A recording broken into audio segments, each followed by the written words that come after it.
Semalam tiba di Melaka. Semalam tiba di Melaka.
Nusantara ini.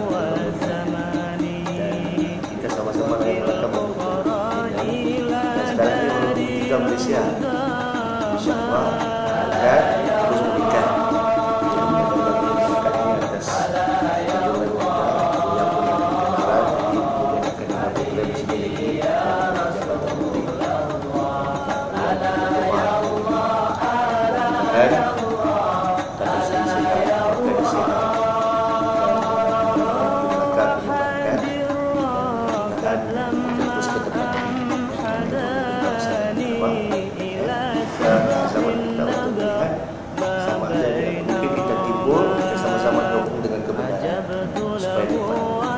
di kemudian akan ada di sini سلوني فالهوى فني وشاني وقد أصبحت يا خل غلاما على يا الله